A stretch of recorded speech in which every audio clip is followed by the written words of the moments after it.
महादेव बड़े प्रसन्न हो गए। यदि महादेव को प्रसन्न करना चाहते हैं तो श्री महादेव से श्री राम जी की चर्चा सुनने की इच्छा रख दो। महादेव को बहुत प्रिय है। महादेव इतने प्रसन्न हो गए हैं कि आज पार्वती जी ने कितनी अच्छी बात करी है, राम जी के चरित्र को सुनने की जिज्ञासा प्रकट करी है। करे प्रणाम राम ही त्रिपुरारी, करे प्रणाम राम ही त्रिपुरारी, हर्ष सुधा सम गिरा उचारी, हर्ष सुधा सम गिरा उचारी। भैया एक बात सुन लीजिए, पत्नी वो श्रेष्ठ नहीं है जो नवलखा के हार मांगे, पत्नी वो श्रेष्ठ नहीं है जो संसारी चर्चाएं करे, पत्नी वो श्रेष्ठ मानो जो पति से हरि चर्चा श्रवण करने की या तो इच्छा प्रकट करे या पति के संग कहीं कथा सुनने के लिए जावे, पत्नी वो श्रेष्ठ है। और ये बात हम नहीं कह रहे हैं, स्वयं महादेव कह रहे हैं। धन्य धन्य गिरिराज कुमारी, धन्य धन्य गिरिराज कुमारी, तुम समान नहीं को पुकारी, तुम समान नहीं को पुकारी। हे हिमालय पुत्री पार्वती, आप जैसा कोई उपकारी नहीं, आप अति धन्य हैं।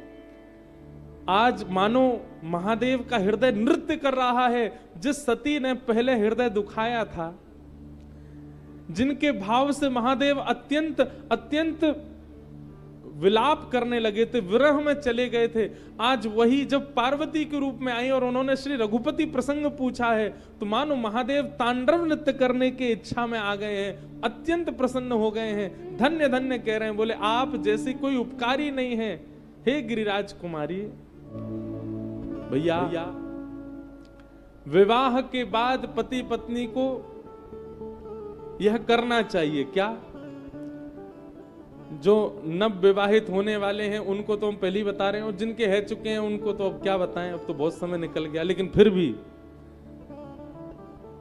मानस जी बहुत सरल हैं, कोई भी सुना सकता है। कम से कम इतना करे, पत्नी को सन्मुख आसन बैठा करके और संपूर्ण मानस जी की कथा पत्नी को श्रवण करावे, जैसे महादेव सुना रहे हैं श्री पार्वती जी को, और इतने ही उत्साह से सुना। यहां मैं चौपाइयां पढ़ रहा हूं और मुझे महादेव अत्यंत उत्साह में दिखाई दे रहे हैं, कितने आनंद में भर गए महादेव। महादेव कह रहे हैं, बोले राम कथा क्या है? राम कथा कलि विटप कुठारी, कलयुग रूपी वृक्ष को नष्ट करने के लिए कुठारी यानी कि कुल्हाड़ी के समान है राम कथा। सादर सुनो गिरिराज कुमारी, हे गिरिराज कुमारी। अब देखो कितना सम्मान दे रहे हैं पार्वती जी को। जहां सती ने जब पहले इतना गलत किया तो वहां पर शब्द ही अलग थे, दक्ष कुमारी और आदि आदि सब भाव कह रहे थे, लेकिन अब भवानी भी कह रहे हैं, गिरिराज कुमारी भी कह रहे हैं, खूब सम्मान से पार्वती जी का नाम ले रहे हैं। क्यों? क्योंकि हरि कथा के प्रति जिज्ञासा प्रकट की है। सौभाग्यशाली हैं वो पतिदेव जिनकी पत्नी कहती हो कि कथा में लेके चलो, हमें कथा सुननी है, वो सौभाग्यशाली। उनको सबके सामने छूने में शर्म आ रही हो तो एकांत में पांव छू लो एक बार पत्नी के, बोले वाह भैया पार्वती जी आई घर में हमारे, कथा के प्रति इतनी रुचि। अच्छा, इस बात पे इतना लोग हंस क्यों जाते हैं? पूजनियों को बंधन करने में कोई दिक्कत थोड़ी होनी चाहिए। सत्संग के प्रति जो आपको अग्रसित करे वो गुरु से कम नहीं।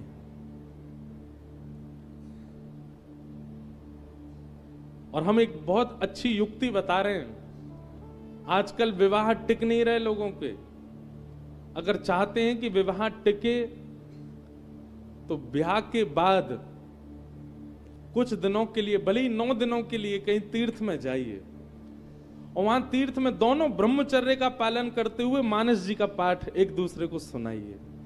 आपका विवाह टिक क्या, बिल्कुल बिल्कुल महाराज, जैसे उमा पार्वती, ये दोनों, इन दोनों की आराधना भागवत में बताई गई है कि अगर किसी पति पत्नी के विवाद समाप्त ना होते हो तो वो उमा पार्वती के दोनों के युगल चरणारविंदों को प्रणाम करे। ये दोनों उसके युगल संबंध को दीर्घ काल तक बरकरार रखवाते हैं। उमा पार्वती, पार्वती जी और महादेव। यदि कोई मानस जी का पाठ सुने सुनावे 9 दिन के लिए, बस ब्याज घर से एकांत दूर फोन स्विच ऑफ करके चले जाओ, मानस जी का पाठ करो, कथा सुनाओ एक दूसरे को, महादेव पार्वती की कृपा होगी, आपका संबंध दीर्घ काल तक चलेगा। महादेव कहते हैं काफी।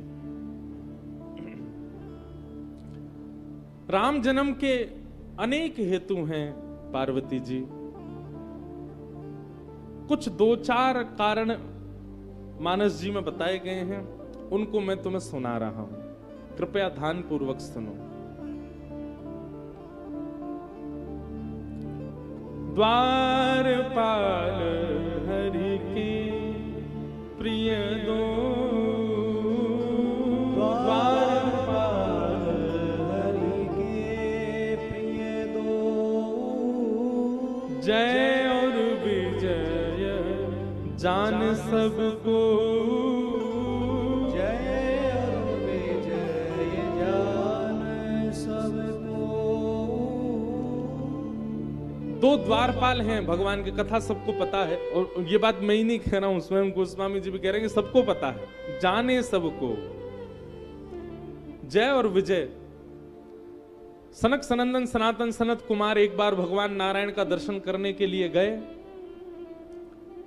लेकिन जय विजय द्वारपालों ने, भगवान विश्राम में हैं और सनत कुमार बाल रूप में थे तो उनको छोटा बालक जान करके रोक दिया, और तभी सनत कुमारों ने श्राप दे दिया, बोले भगवान के द्वारपाल होके तुमको पता नहीं है किससे किस प्रकार व्यवहार करना चाहिए, ये राक्षसों जैसा तुम्हारा व्यवहार है, हम श्राप देते हैं कि तुम राक्षस बनो। तभी भगवान बाहर निकल के आए वैकुंठ से और आकर के सनत कुमारों को वंदन किया, बोले भगवान आपकी बड़ी कृपा, क्रोधापि देवेन वरेण तुल्यम, बड़े लोगों का क्रोध कहीं ना कहीं वरदान साबित होता है। अगर सनत कुमार कोपित नहीं होते तो कभी राम अवतार नहीं होता। आपने कृपा करके मेरे द्वारपालों को अनुग्रह प्रदान किया है कि कुछ दिन मेरा सानिध्य इनको प्राप्त हो। भगवान कहीं ना कहीं अपराध मेरा भी है कि मैंने द्वारपालों को पहले से शिक्षा देके क्यों नहीं रखी, किसको रोकना किसको नहीं रोकना, किसको लाने देना। इसलिए अगर ये चारों युग में, तीनों युग में अगर ये राक्षस बनेंगे तो इनको उद्धार के लिए मैं भी अवतार धारण करूंगा।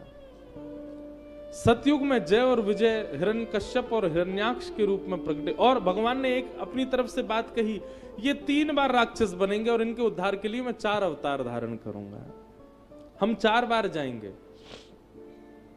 जय और विजय हिरण्यकश्यप हिरण्याक्ष बन करके आए और उनके उद्धार के लिए भगवान, हिरण्याक्ष के उद्धार के लिए भगवान वराह बने और हिरण्यकश्यप के उद्धार के लिए भगवान नृसिंह बने सतयुग में। त्रेता में जय और विजय कुंभकर्ण और रावण के रूप में जन्मेंगे और इनके उद्धार के लिए मैं राम रूप धारण करूंगा। द्वापर में शिशुपाल और दंतवक्र के रूप में ये दोनों जाएंगे और तब के इनके उद्धार के लिए मैं कृष्ण रूप धारण करूंगा। सनत कुमारों के इस शाप से भगवान के अवतार का प्रयोजन हुआ, भगवान के अवतार का कारण बना।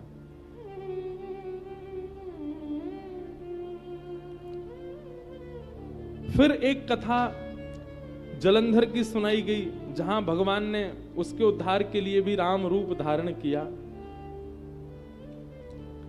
और एक बड़ी प्रसिद्ध कथा और बड़ी रोचक कथा भगवान श्री राम के अवतरण की सुनाई गई।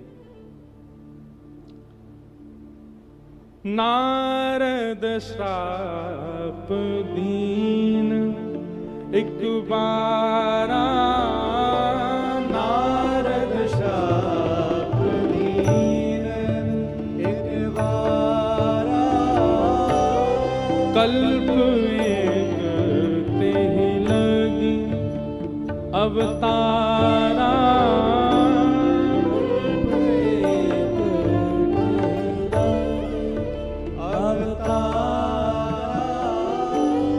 महादेव कथा सुना रहे हैं और सुनाते सुनाते कहते हैं, हे पार्वती जी, राम अवतार के पीछे एक कारण है कि एक बार नारद जी ने श्राप दिया और नारद जी के श्राप के कारण एक कल्प में भगवान राम को आना पड़ा। नारद जी का नाम सुनते ही पार्वती जी के तो मेरुदंड सीधे हो गए, नेत्र खुल गए। गिरिजा चकित भई सुनी वाणी, गिरिजा चकित भई सुनी वाणी, नारद विष्णु भगत पुनि ज्ञानी, नारद विष्णु भगत पुनि ज्ञानी, श्राप दीन एक बारा नारद श्राप दीन एक बारा। हे पार्वती जी, आपके गुरुदेव नारद जी के श्राप की वजह से भगवान को आना पड़ा। सुनते ही पार्वती जी चकित हो गए, बोले मेरे गुरुदेव नारद जी, वे तो साक्षात नारायण के भक्त हैं, वे तो साक्षात विष्णु के भक्त हैं, वो कैसे श्राप दे सकते हैं? महादेव बोले, पानी पियो छान के, गुरु बनाओ जान के। आपने ऐसे गुरु जी बनाए, देखो हमारे भगवान को उनकी वजह से अवतार लेना पड़ा। गोस्वामी तुलसीदास जी महाराज इतना सुंदर वर्णन करते हैं।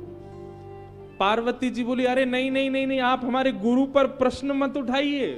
तो आपके गुरुजी ने श्राप दिया भगवान को। पार्वती जी बोली, नहीं नहीं, हमारे गुरु ऐसे नहीं कर सकते। कारण कवन श्राप मुनि दीना, ऐसा कौन सा कारण था जिसकी वजह से मेरे गुरु को श्राप देना पड़ा भगवान को? और फिर अगली पंक्ति क्या कहती है? का अपराध रमापति की। पार्वती जी कहती हैं, जरूर भगवान ने कोई अपराध किया होगा, इसीलिए मेरे गुरुजी ने उनको श्राप दिया। महादेव बोले, वाह पार्वती वाह, मतलब आप ये मान सकती हो कि भगवान ने अपराध किया होगा, लेकिन ये नहीं मान सकती कि आपके गुरु ने जबरदस्ती श्राप दे दिया है। पार्वती जी बोली, आप जो कहेंगे सब स्वीकार है, पर मैं अपने गुरु की निंदा नहीं सुन सकती। मैं अपने गुरु के प्रति जो मेरा भरोसा, जो मेरा विश्वास है, मैं उसको नहीं डगमगा। जरूर भगवान ने कोई अपराध किया होगा। ये बहुत ऊंची बात है। आप भगवान को अपराधी मान रहे हो, लेकिन अपने गुरु को नहीं। कहीं ना कहीं ये गुरु निष्ठा है। आजकल के पढ़े लिखे लोग इस बात पर ज्यादा मोहर नहीं लगाएंगे। आजकल के पढ़े लिखे लोग इस बात को ऐसा कह सकते हैं कि भैया ये तो अंधविश्वास हो गया, गुरु कुछ भी करे हम उसको माने ही माने। हमारी एक बात बहुत ध्यानपूर्वक सुनिएगा, गुरु शरीर नहीं होता, गुरु व्यक्ति नहीं होता, गुरु बुद्धि नहीं होता, गुरु मन नहीं होता, गुरु माता पिता के गर्भ से जन्मा व्यक्ति नहीं होता, गुरु चिता में जलने वाला व्यक्ति नहीं होता। अगर इन सब चीजों में गुरु का दर्शन आप कर रहे हो तो क्षमा कीजिए, आपने गुरु बनाया नहीं है। गुरु मानव नहीं है, गुरु बुद्धि नहीं है, गुरु जन्म लेने वाला नहीं, गुरु मरने वाला नहीं।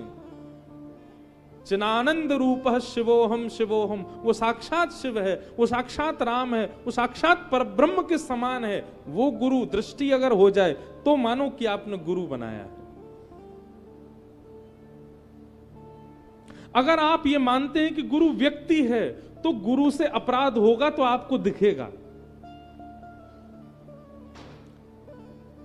व्यक्ति यदि मानोगे तो उससे अपराध होगा, व्यक्ति यदि मानोगे तो उसका जन्म होगा, उसका मरण होगा, उससे सब क्रिया होंगी, पर वो व्यक्ति नहीं है। भगवान श्री कृष्ण ने रास विहार किया, लेकिन क्योंकि हम उनको भगवान रूप में देखते हैं और क्योंकि वो भगवान हैं, इसलिए हमें वहां दोष ना दिख करके वो काम विजय लीला दिखाई देती है। आप श्री कृष्ण को मानवी मान करके उनकी संपूर्ण लीला का दर्शन करोगे, आपको दोष दिखेगा लीला में, पर वो मानव नहीं है, वो परब्रह्म है। ठीक वैसे ही अब हम ये बात कह तो देते हैं, पर कहीं ना कहीं हमको सावधान भी करना पड़ता है कि आजकल गुरु किसको बनाना चाहिए यह भी हम नहीं समझ पाते हैं। उसके लिए पहले सत्संग बहुत कीजिए, खूब कथाएं सुनिए। कथा अतीत में जब जीवन में आएगी तो अपने आप विवेक बुद्धि जागृत होगी और अपने आप दिख जाएगा गुरु कौन है, किसके प्रति आपकी निष्ठा है। कहीं आप प्रभावशाली को तो गुरु नहीं बना रहे। प्रभावशाली गुरु नहीं होना चाहिए, स्वभावशाली गुरु होना चाहिए।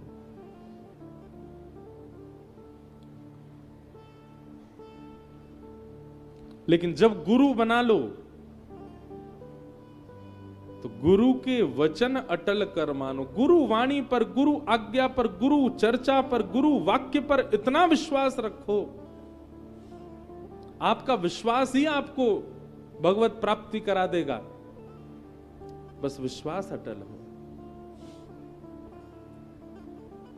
का अपराध रमा पति की ना, कारण कवन श्राप मुनि दी। भगवान ने ऐसा कौन सा अपराध किया महादेव जिसकी वजह से मेरे गुरु को उनको श्राप देना पड़ा?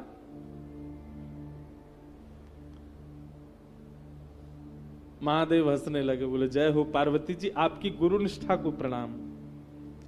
आपके इस गुरु भाव को मैं प्रणाम करता हूं जिसके आगे आप ठाकुर जी को अपराधी मान रही हो।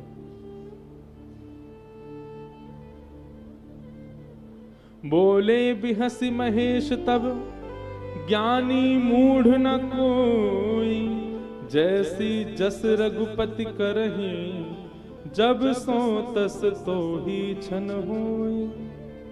आहा, महादेव हंसते हुए कहते हैं, बोले आपके संशय को मैं अभी समाधिस्थ करता हूं, आपके इस प्रश्न का मैं उत्तर देता हूं। एक बार की बात है, क्या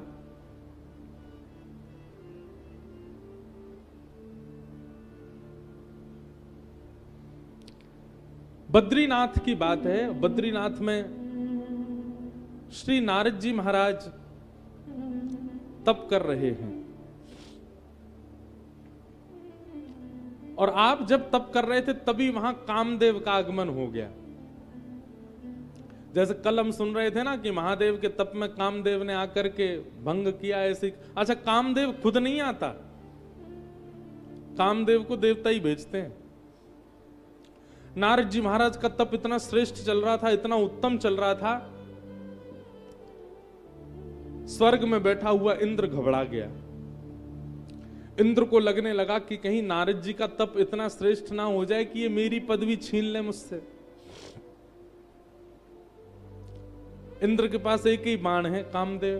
तुरंत कहा, बोले जाओ नारद जी का ध्यान भंग करो, इनकी तपस्या भंग करो। एक बात तो सिद्ध हो जाती है बंधुओं कि हमारा चाहे जितना भी भजन हो, जितनी भी कथा श्रवण हो, कितना भी हमारा तप पुण्य क्यों ना हो, काम का उद्दीपन हो रहा है चित्त में, तो यह समझ लीजिए कि आपके पुण्य घट गए हैं, आपका तप नष्ट हो रहा है, आपका व्रत खत्म हो रहा है। जितनी बार काम का उद्दीपन हो और वे वजह उद्दीपन हो, पुण्य नाशक, भजन नाशक है काम।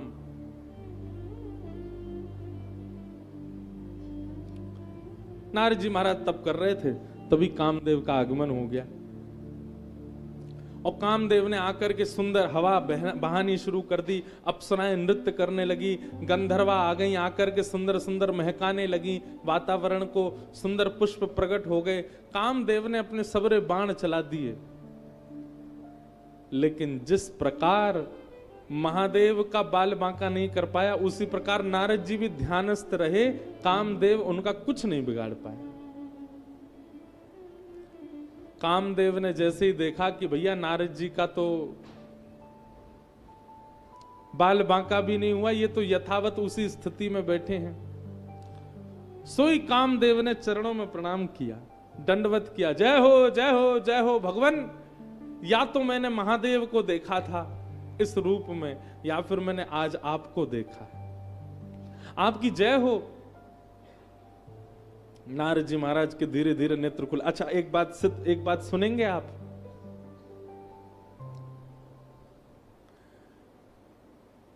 कई बार आपके भजन में काम विघ्न नहीं डाल पाता, पर सम्मान विघ्न डाल देता है।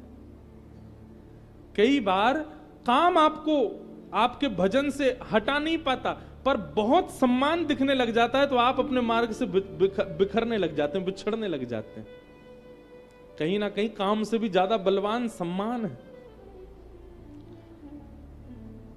कामदेव को प्रणाम करते हुए देखा, नारद जी महाराज ने धीमे से नेत्र खोले। कामदेव बोला, मैंने इतने बाण चलाए तब नेत्र नहीं खोले, और जैसे ही मैं दंडवत प्रणाम हुआ, सम्मान देने लगा, तो ही नेत्र खुल गए, इनके भजन छूट गया।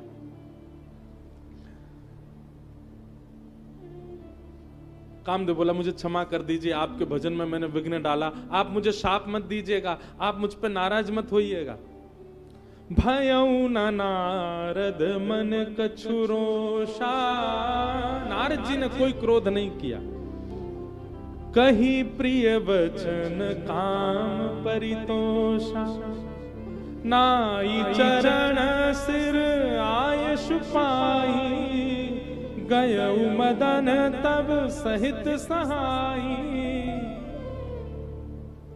एक बात सीखने की, कई बार कई लोगों का स्वभाव होता है कि वो गलती करने वाले को क्षमा ही करते रहते हैं। ठीक है, एक बार क्षमा किया, 2 बार क्षमा किया, 3 बार क्षमा किया, पर कई बार गलती होते देख करके भी आप बार बार क्षमा करते हैं, तो आप उस व्यक्ति का जीवन खराब कर रहे हैं। कभी कभी किसी को सुधारने और संभालने के लिए रोष करना जरूरी होता है, विशेष रूप से माता पिताओं को, विशेष रूप से गुरुजनों को, और कहीं ना कहीं कभी कभी पत्नी को पति पर भी, और पति को पत्नी पर भी। कभी कभी वो स्थिति बिगड़े ना, लेकिन सुनिए, हमारी बात को अन्यथा मत लीजिएगा, हम बार बार कभी कभी शब्द लगा रहे हैं। पता चली रामेश्वरम से जाते एक दूसरे के बाल पकड़ लिए, और महाराज जी कह रहे थे कि कभी कभी रोष जरूरी है। ऐसा रोष नहीं, रोष में अंग स्पर्श तो होना ही नहीं चाहिए। भगवान ने हमको 5 इंद्रियां इतनी खतरनाक दी हैं कि आंख और वाणी, ये 2 ही काफी हैं। इनसे ही कह दीजिए, इनसे। महादेव ने भी तो रोष किया सती के ऊपर, पर कभी भी स्पर्श नहीं किया सती को, या फिर कुछ ऐसा जो आजकल के कर देते हैं लोग, ऐसा कुछ नहीं किया।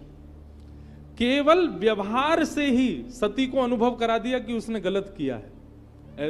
ये एक बुद्धिमान व्यक्ति का लक्षण होता है। कभी कभी माता पिता को, गुरु को, पति पत्नी को संबंध बचाने के लिए और व्यक्ति को सुधारने के लिए रोष करना चाहिए। कभी कभी रोष के पीछे, क्रोध के पीछे उद्देश्य शुद्ध होना चाहिए, तो आपका रोष पाप भागी नहीं होगा। अगर आपका उद्देश्य शुद्ध नहीं है तो आपका रोष, अगर आपका उद्देश्य शुद्ध नहीं है तो आपका रोष पाप भागी हो जाएगा।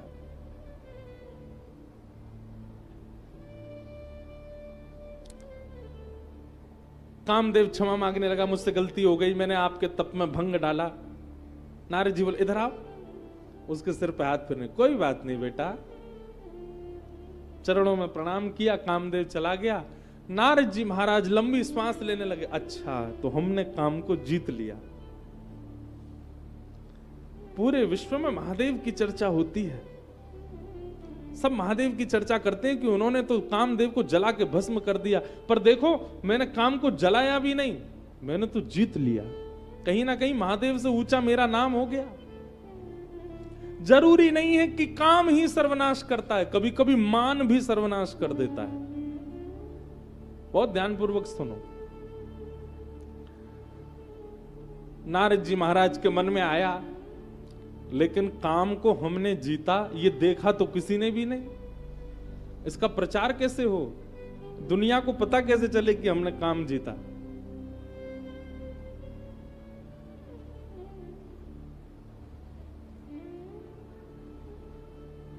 तुरंत नारद जी बोले, बद्रीनाथ है यहीं बगल में ही, थोड़ी दूर पर ही कैलाश है, जाके महादेव को हम ही सुना देते हैं।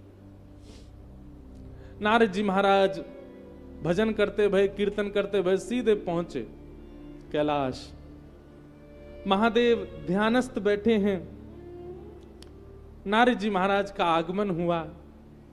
जैसे ही नारद जी महाराज पहुंचे, महादेव ने नेत्र को, अरे आइए आइए आइए आइए आइए नारद जी महाराज, मेरे प्रिय हरि और हरि के प्रिय आप, तो आप तो मेरे दुगने प्रिय हो गए। आइए बैठिए, विराजिए। कहां से आना हो रहा है आपका, और आज कैसे इतने दिनों बाद हमारे कैलाश में आगमन। नारद जी बोले, अब देखो कई लोग होते हैं, उन्होंने पुण्य किया है, कुछ अच्छा किया, वो बताते कैसे हैं? नहीं नहीं, कैलाश में अभी नहीं आया हूं, मैं तो 1000 वर्षों से यहीं था। भगवान शिव बोले, आप 1000 वर्ष से यहीं थे? बोले हाँ, यहीं पास में बद्रीनाथ है ना, वहीं तप कर रहा था मैं। महादेव बोले, अच्छा तप कर रहे थे आप? बोले जी तप कर रहा था। तो बोले, आपका तप पूर्ण हो गया? बोले, तप तो अभी मेरा और चलता 10-5 हजार वर्ष तक, लेकिन वो कामदेव आ गया था, और कामदेव ने आकर के मेरे तपन में विघ्न डालने का प्रयास किया। महादेव बोले, फिर क्या हुआ? बोले, कुछ नहीं, होना क्या था, जीत लिया मैंने। महादेव समझ गए, बहुत अच्छी बात है, जीत लिया मैंने। अब नारद जी बोले, आपने तो जला दिया था, आपने तो उसको जला करके राख कर दिया था, पर मैंने तो जीत लिया, और मारा भी नहीं, जीवित छोड़ दिया। सबका अपना अपना स्वभाव होता है महादेव, अब इसमें मैं और क्या कहूं। महादेव ने तिरछी नजर से नारद जी को देखा और कहा, नारद जी मेरा तो जल चुका है, दोबारा उठेगा नहीं, आपका जीवित घूम रहा है, दोबारा आ सकता है आपके पास। मेरा तो जल के राख हो गया है, पर आपका तो अभी भी जीवित है, सावधान रहिएगा। नहीं नहीं, अब तो हमारा चेला हो गया वो, अब थोड़ी आक्रमण करेगा। महादेव बोले, सब ठीक है। महादेव समझ गए कि अब ये प्रचार में लग जाएंगे कि इन्होंने कामदेव को जीत लिया। और क्षमा कीजिएगा, एक बात यहां पर पुष्ट होती है कि आप जब किसी दुर्भाव पर विजय प्राप्त करते हैं और उस दुर्भाव का जब प्रचार कर देते हैं, तो वही दुर्भाव प्रचंड होकर के दोबारा आएगा और आपका नाश करेगा। लोगों को अपने व्रत नियम बताने में बहुत आनंद आता है। हम ये नहीं करते, हम ऐसा नहीं खाते, हम वहां नहीं जाते, हम तो ये नियम करते हैं, हम तो सारी एकादशी करते हैं, हम तो सारे प्रदोष के व्रत करते हैं, हम तो ऐसा करते हैं। मत गाइए, नारद जी से सीख लीजिए। क्योंकि जब आप अपने नियमों का गायन करना शुरू करते हैं, या आप अपनी इंद्रिय के किसी विजय भाव का प्रचार कर देते हैं, तो वो एक ना एक दिन नष्ट होगा। प्रचार मत करो। आप किसी नियम में हैं तो अपने अंदर गुप्त रखिए, उसको प्रकाशित करने की आवश्यकता नहीं।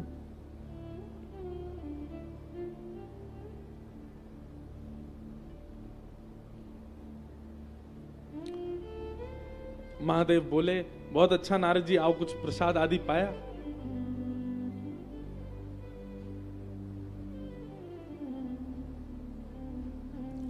नारद जी बोले, अच्छा ठीक है मैं चलता हूं, महादेव पहचान गए, बोले ये कहाँ जा रहे हैं।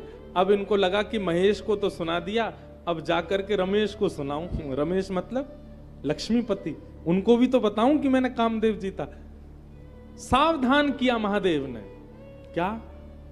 तिमि जनि हरहि सुनावहु कबहु, तिमि जन हरि सुनावहु कबहु, चलेहु प्रसंग धुराएहु तबहु, चलेहु प्रसंग धुराएहु तबहु।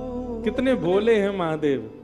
महादेव बोले, नारद जी आपने जो मुझसे बात कही ना यहां आकर के कामदेव को जीतने वाली और तप वाली बात, ये कभी हरि को मत बताना,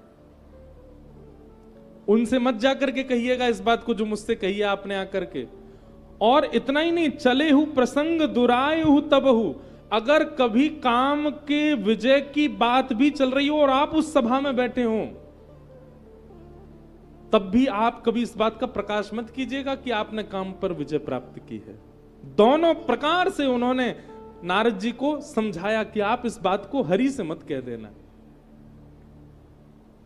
पर कई बार ऐसा होता है बंधुओं, जब हमारी हित की बात कही जाती है तो हमको ये लगता है ये सामने वाला हमसे चिढ़ रहा है तभी हमको मना कर रहा है। नारद जी ने भी यही सोचा, बोले इनका तो प्रचार हो गया है तीनों लोकों में कि इन्होंने काम को जला दिया, अब ये नहीं चाहते कि मुझसे ऊपर कोई और जाए, इसलिए मुझे मना कर रहे हैं कि तुम हरि को मत बताना जाके। नारद जी महाराज बोले ये चिढ़ गए हैं तभी मुझको मना कर रहे हैं। नारद जी बोले नहीं, मेरा क्या मतलब पड़ा है, मैं क्यों कहूंगा, और अपनी प्रशंसा अपने मुंह से कौन करता है। ठीक है महादेव चलते हैं। महादेव बोले ये मानेंगे नहीं, वहीं जाएंगे। और वही हुआ, कैलाश से निकलते ही क्षीर सिंधु गवने मुनिनाथा, क्षीर सिंधु गवने मुनिनाथा, जब बस श्री निवास श्रुति माथा, जब बस श्रीवास श्रुति माथा। सीधे कैलाश से उतर करके कहां गए? क्षीर सागर की ओर। और क्षीर सागर में प्रवेश किया। शेष नाग पर पौड़े हैं संग चक्र गदा पद्मधारी श्रीमन नारायण भगवान। लक्ष्मी निवास भगवान चरण दबा रही हैं श्री लक्ष्मी जी। नारद जी महाराज पहुंच गए और नारद जी ने जाके जैसे ही कीर्तन करना प्रारंभ किया, हरिश शरणम हरिश शरणम हरिश शरणम, श्रीमते नारायणाय नमः श्रीमते नारायणाय नमः। नारायण भगवान को प्रणाम करने लगे तो और दिन तो नारायण भगवान पौड़े पौड़े ही आशीर्वाद देते थे, जय हो नारद जी प्रसन्न रहो। अच्छा एक बात हम आज मन में आ रही थी मेरे, क्योंकि श्री निवास भगवान का जब प्रसंग आया है, कल कथा 2 सत्र की होगी और कल कथा विश्राम हो जाएगी, फिर 31 तारीख आपके पास में खाली है, तो क्यों ना जिनका अगर चले बन सके क्रम, तो आप सब लोग यहां से थोड़ी दूरी पर ही श्रीनिवास भगवान प्रत्यक्ष बैठे हैं। त्रिचिरापल्ली में श्री रंगनाथ भगवान हमारे इष्ट शेषनाग पर पौढ़ानाथ विराजमान है। थोड़ी दूरी है यहां से, 200 कुछ किलोमीटर है, बस 4-5 घंटे का मार्ग है, बढ़िया रोड है। क्यों ना इस वर्ष के विश्राम में यहां पर हर के दर्शन हो गए, हरि के भी करें आना। मैं तो नहीं जा पाऊंगा, मुझ पर तो समय नहीं है, पर मेरी तरफ से अगर कोई जाना चाहे सब जाओ, ऐसा मेरा आग्रह नहीं, पर जिसको भी मन हो सुबह सुबह यहां से 5-6 बजे निकलो, आप 9-10 बजे तक पहुंच जाओगे और वहां जाकर के श्री रंगनाथ भगवान का दर्शन करो। ज्यादा नहीं, हमारे वृंदावन के जैसे ये रामेश्वर भगवान का मंदिर बहुत बड़ा है, लेकिन रामेश्वर भगवान के मंदिर की प्रसिद्धि है कि यहाँ सबसे ज्यादा पिलर हैं, सबसे ज्यादा खंबे हैं, लेकिन चौड़ाई में और भूमि के रूप से यदि देखें तो विश्व का सबसे बड़ा मंदिर है श्री रंगनाथ मंदिर, त्रिचिरापल्ली में श्रीरंगम। ज्यादा नहीं, हमारे वृंदावन से न कहीं छोटा होगा, वृंदावन के आसपास बड़ा ही है, बस इतना बड़ा मंदिर है।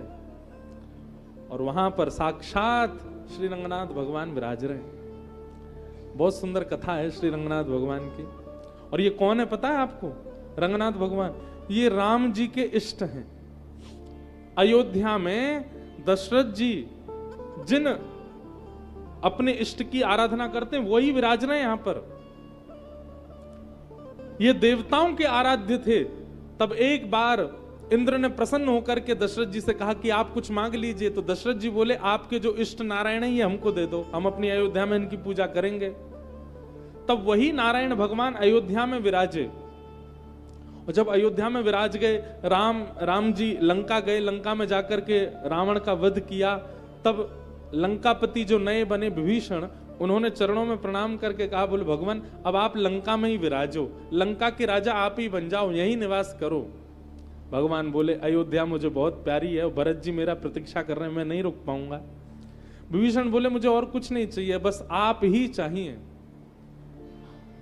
तब भगवान बोले मेरे समान मेरे इष्ट विराजमान हैं अयोध्या में, तुम चलो हम तुमको वो प्रदान कर देंगे, उनको तुम यहां विराजमान कर लो। विभीषण जी अयोध्या से भगवान श्री राम के इष्ट को लेकर के लंका जा रहे थे। तभी कावेरी नदी पड़ी रास्ते में। कावेरी मैया ने एक बार नारायण भगवान से वरदान मांगा कि आप गंगा के तट पर विराज रहे हो, यमुना जी के तट पर विराज रहे हो, नर्मदा के तट पर विराज रहे हो, मेरे तट पर कब विराजोगे?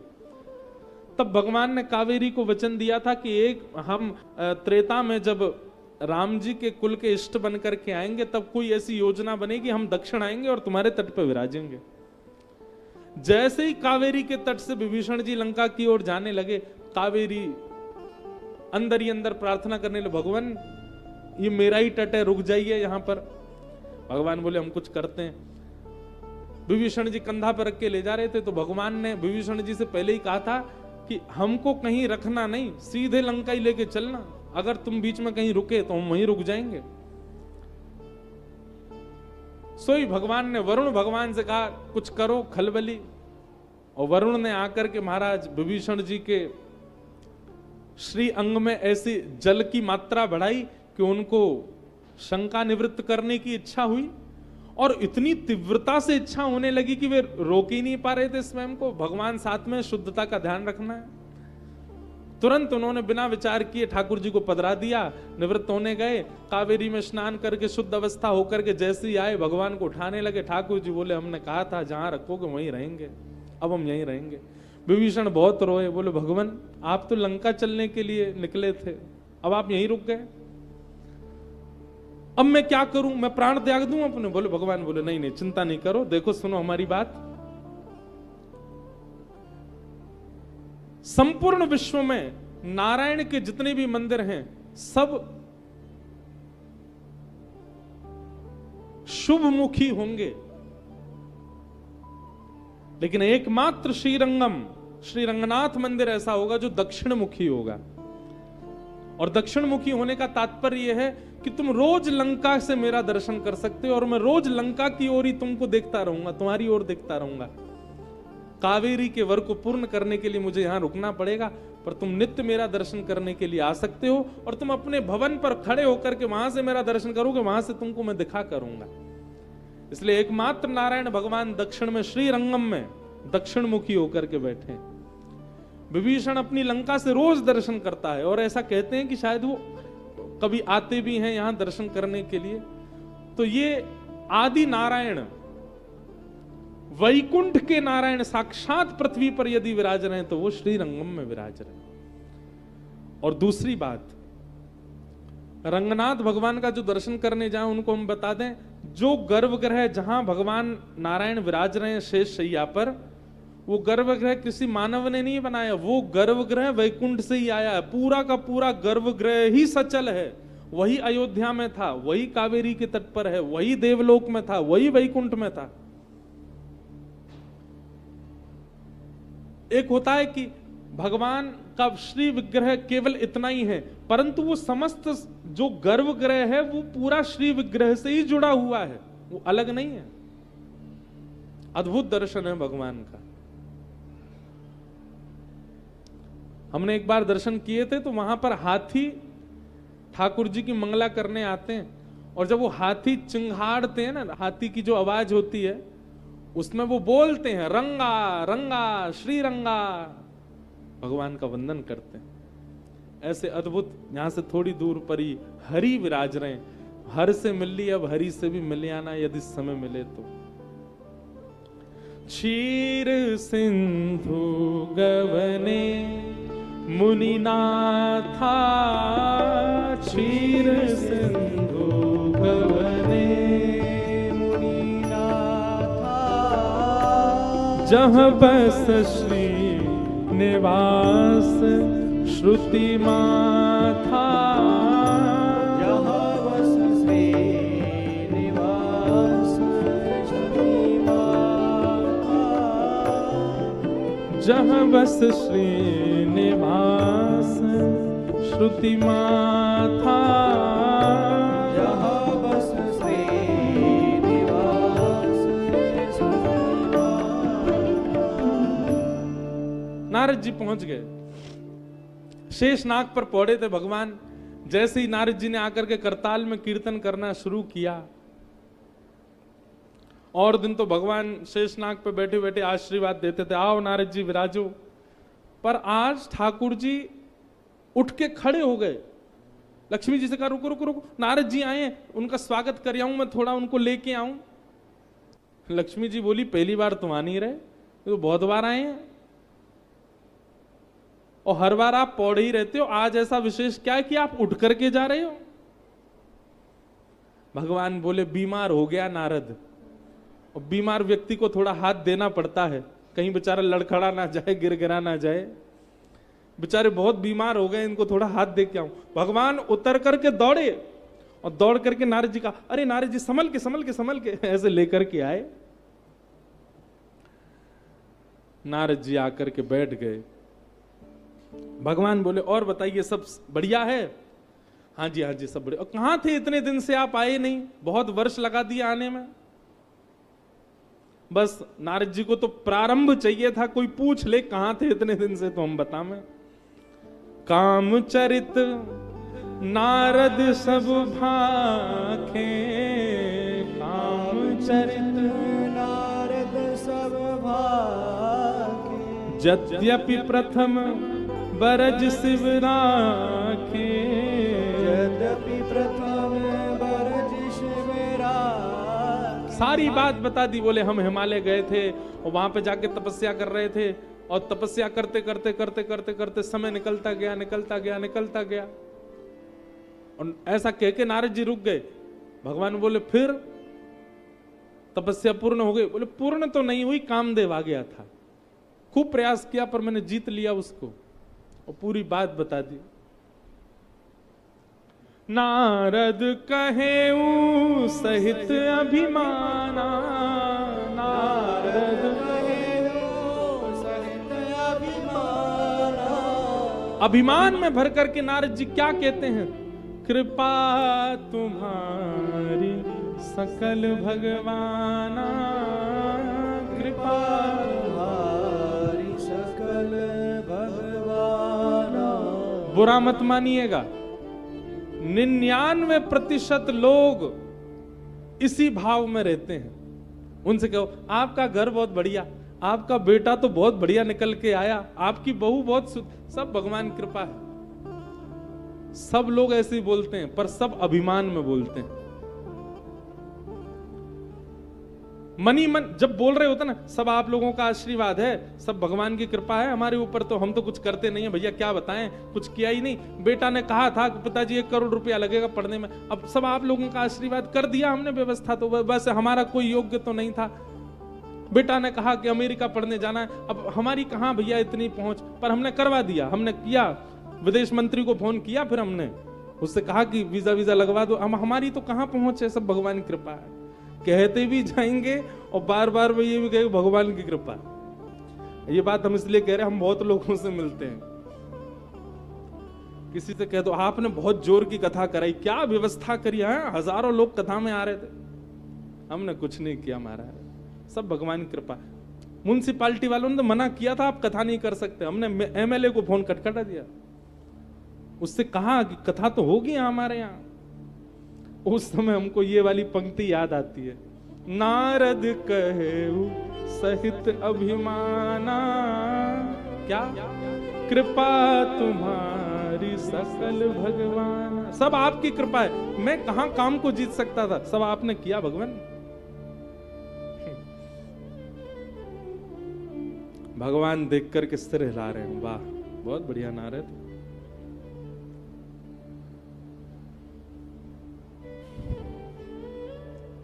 भगवान ने कहा कुछ पाओगे, पेड़ा लड्डू? नहीं नहीं नहीं नहीं भगवान, अब क्या, जब से काम जीता ना तब से रसना को भी जीत रहा हूं मैं, समस्त इंद्रियों को जीतने का प्रयास कर रहा हूं।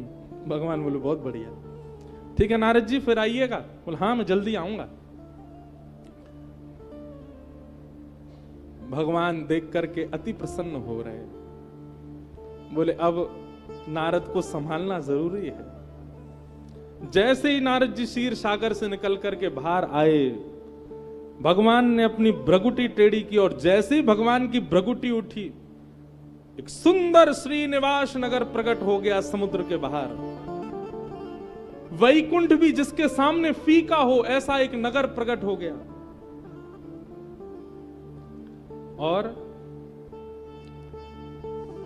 उस नगर को देख करके नारद जी महाराज चकित रह गए, वाह भैया ऐसा तो वैकुंठ भी नहीं है। जबकि हम वैकुंठ हर बार जाते हैं, हर बार हमको नया लगता, हर बार हमको अपनी ओर आकृष्ट करता, पर ऐसा नगर तो वैकुंठ भी नहीं है। नारद जी महाराज की मुनि भेष को देख करके सब लोगों ने उनको प्रणाम किया। नारद जी बोले कौन सा नगर है? बोले श्रीनिवास नगर है। यहाँ के राजा कौन है? बोले शील निधि राजा हैं यहाँ के, लेके चलो राजा के पास। नारद जी महाराज गए, शील निधि राजा ने अपने आसन से उठ करके नारद जी को प्रणाम किया, आसन प्रदान किया। आइए आइए आइए मुनिवर विराजिए। नारद जी महाराज आकर के बैठ गए। बहुत सुंदर है आपका नगर, बहुत बड़ी कृपा है, बहुत बढ़िया, सब कुछ, सबकी प्रशंसा करने लगे। शील निधि राजा ने सबका परिचय कराया, मैं शील निधि राजा हूं, ये मेरी सभा है, ये मेरे मंत्री, ये मेरे राजा, ये मेरे वो, सबका वंदन कराया। तभी दूर झरोके में उनकी बेटी खड़ी थी, उसका नाम था विश्वमोहिनी। देखो बहुत समझने वाली बात, विश्वमोहिनी तासु कुमारी, श्री विमोह जिस रूप निहारी। जबकि होना तो ऐसा चाहिए था कि शील निधि राजा कहते, बेटी संत पधारे हमारे यहां पर, चलो प्रणाम करो, पर ऐसा नहीं कहा। शील निधि राजा क्या कह रहे हैं? नारद जी से कह रहे हैं ये मेरी बेटी है, आप इसको यहीं से आशीर्वाद दे दीजिए। नारद जी ने कहा कहां है बेटी? बोले वो खड़ी। जैसे ही नारद जी ने देखा, एक बार देखते ही महाराज उसका रूप लावण्य, उसके नेत्रों की मटकाहट, उसकी नासिका, उसके कान, उसकी मुस्काहट, उसका रूप देख करके नारद जी तो महाराज देखते ही रह गए। शील निधि राजा बोले मुनिवर, नारद जी के नेत्र अपलक हो गए। मुनिवर, हाँ जी क्या हुआ? बेटी है मेरी, आशीर्वाद दे दीजिए। क्या आशीर्वाद दें? बोले जल्दी ब्याह हो इसका, ऐसा आशीर्वाद दे दीजिए। और भगवान आप जरा इसका हाथ देख करके बताएंगे कि इसके होने वाले जो पति होंगे वो कैसे होंगे, इसका भविष्य कैसा होगा? आहा, रूप देख करके तो तनिक काम उत्पन्न हुआ था, लेकिन विश्वमोहिनी ने आकर के जैसे ही अपना हाथ रखा, अच्छा विश्वमोहिनी कोई और थोड़ी है, भगवान की ही भ्रगुटी से निकले, सब माया है भगवान की। विश्वमोहिनी ने जैसे ही अपना हाथ स्पर्श कराया नारद जी से, नारद जी तो तन की सुध बुध सब खो गए, जन कौन से लोक में चले गए। मुनिवर, मुनिवर, नारद जी हाँ क्या हुआ? हाथ देख के बताइए ना, हमारी लाली का भविष्य कैसा, इसका पति कैसा होगा। विश्व मोहिनी के हस्त कमल में साक्षात भगवान इसके पति होंगे, ये स्पष्ट लिख रहा है। परंतु नारद जी उल्टा ही पढ़ रहे हैं।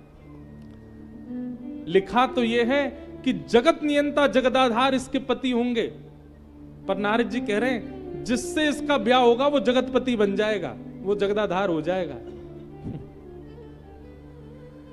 हाथ में लिखा तो यह है कि सर्व विजयी, जिनको कोई नहीं जीत सकता, ऐसे सर्व विजयी वो इसके पति बनेंगे। पर नारद जी उल्टा पढ़ रहे हैं, जिससे इसका ब्याह होगा वो सर्व विजयी बन जाएगा। काम जब सवार होता है ना, तो होता कुछ है, दिखता कुछ है, ये स्थिति हो जाती है। सब बातें बताने लगे, उल्टी सुल्टी बातें निकल रही थी मुख से। शील निधि राजा बोले, भगवान आपकी बड़ी कृपा, आपका आशीर्वाद मिल गया और आप इतने अच्छे समय पर आए। कल ही मेरी बेटी का स्वयंवर है, बड़े बड़े राजकुमार, यहां सुंदर सुंदर राजकुमार आ रहे हैं, आप भी आइएगा आशीर्वाद देने के लिए। नारद जी महाराज मन ही मन सोचने लगे, ब्याह तो हमारा भी नहीं हुआ है, ब्रह्मचारी तो हम भी हैं, आशीर्वाद देने नहीं आएंगे, तुमको ससुर बनाने आएंगे हम। कह नहीं रहे हैं, मन ही मन सोच रहे हैं। अब तो नारद जी की स्थिति हो गई, महाराज जहां देखें जहां जामें चलते चलते मुस्कुराने लग जाएं। कभी वृक्ष कोई आलिंगन करके खड़े हो जाएं, ये विश्व मोहिनी है, मेरे पास है, क्या करूं, कैसे करूं, मेरा ब्याह कैसे होगा विश्व मोहिनी के साथ, कितनी सुंदर है। नारद जी बड़ी चिंता में पड़ गए, बोले हमारा रूप तो मुनियों जैसा है, हमारे रूप को देख के सब प्रणाम करते, हमसे ब्याह कौन करेगा। हम भी राजकुमार होते, छरेरा बदन होता हमारा, हमारी भी तीछे बिल्कुल कमल जैसे नेत्र होते, हमारा भी स्वरूप वैसा घुंघराले केस होते, हम भी ब्याह करते। तभी नारद जी के मन में आया, इतने वर्षों से मैं हरि का भजन कर रहा हूं, आज तक मैंने कुछ मांगा नहीं है उनसे, आज अवसर है, आज मुझे मांग लेना चाहिए। नारद जी महाराज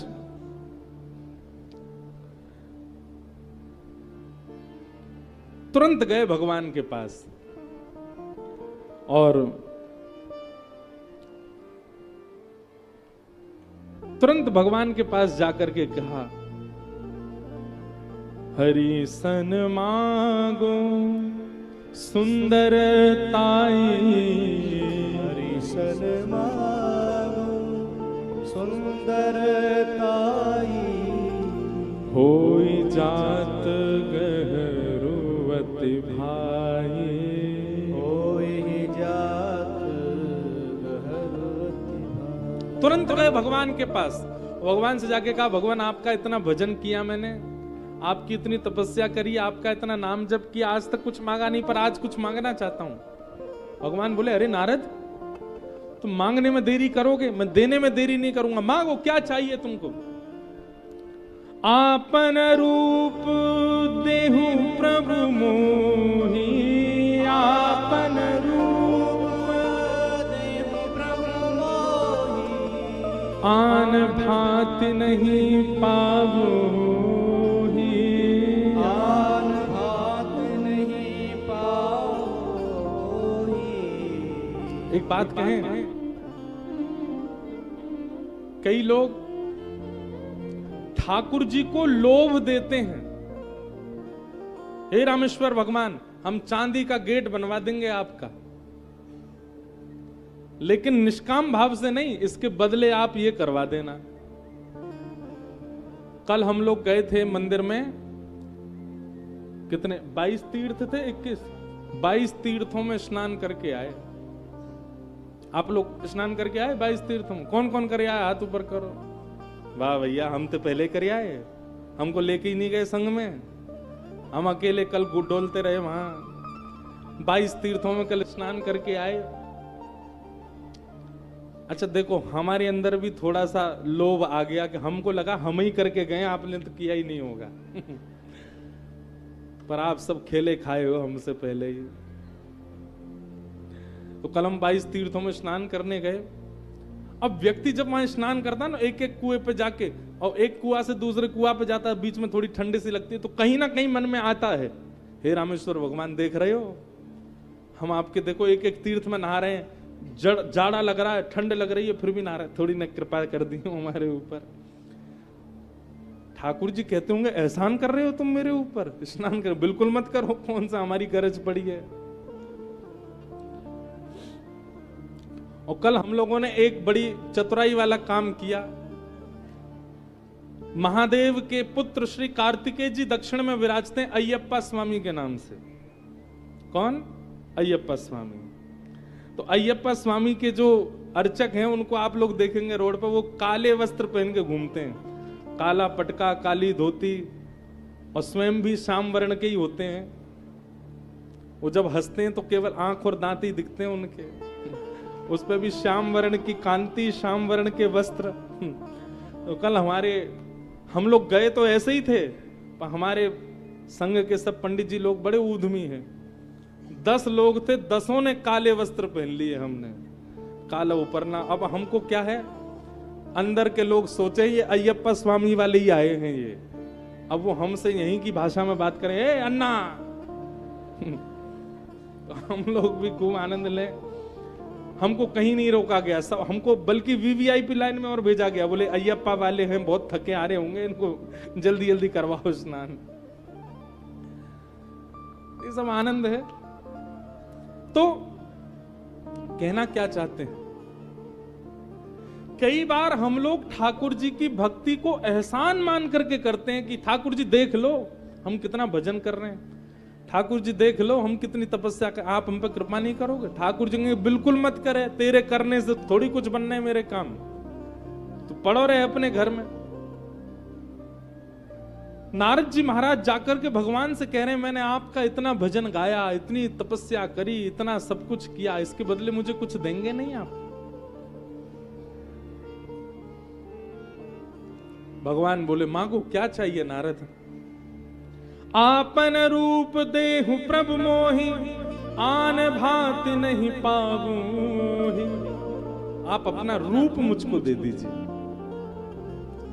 आप जितने सुंदर हैं उतना सुंदर मुझको बना दीजिए। अच्छा, नारद जी कोई और रूप मांगते तो भी चलता, ये कह देते मुझे थोड़ा सुंदर कर दो तो भी चलता। भगवान का ही रूप मांग लिया, आप अपना ही रूप दे दीजिए मुझे। लेकिन क्यों, कहीं ना कहीं नारद जी के जीवन में भक्ति है, इसलिए नारद जी कभी कभी बच जाते हैं।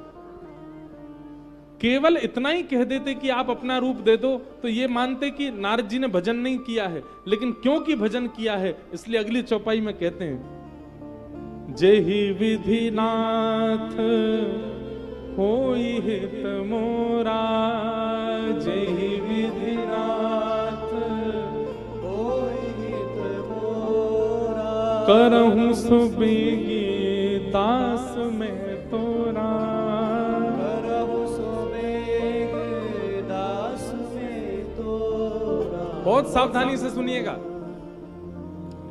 जब आप ठाकुर जी से ये बात कहते हैं, जेहि विधि नाथ होई हित मोरा, करहूं सुबेगी दास में तोरा, हे नाथ जिससे भी मेरा कल्याण हो रहा हो आप वो मेरे साथ कीजिए। कहीं ना कहीं ये चौपाई बोलते समय हमारे मन में ये आता है कि मैंने तो ये सोचा है कि मेरा हित होगा कि मैं दुबई में शिफ्ट हो जाऊं।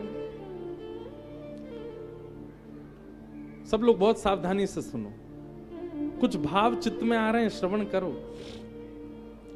अब हमने तो ये सोच रखा है कि हमारा कल्याण कैसे होगा, हम दुबई में बस जाएं, हम स्विट्जरलैंड चले जाएं, वहां व्यापार हो जाए, हमने तो मन में ये सोच के रखा है। पर ठाकुर जी ने कुछ और सोच के रखा है। जब आप ठाकुर जी से जाकर के कहते हैं कि जेहि विधि नाथ होई हित मोरा, आप मनी मन सोचते हो कि नाथ जिससे मेरा भला हो वो करिए। अब आप मनी मन सोच रहे हो मेरा भला तो उससे ब्याह करने में है, वहां जाने में है, वो नहीं करेंगे ठाकुर जी। ठाकुर जी को जिसमें आपकी भलाई दिखती होगी वो करेंगे ठाकुर जी।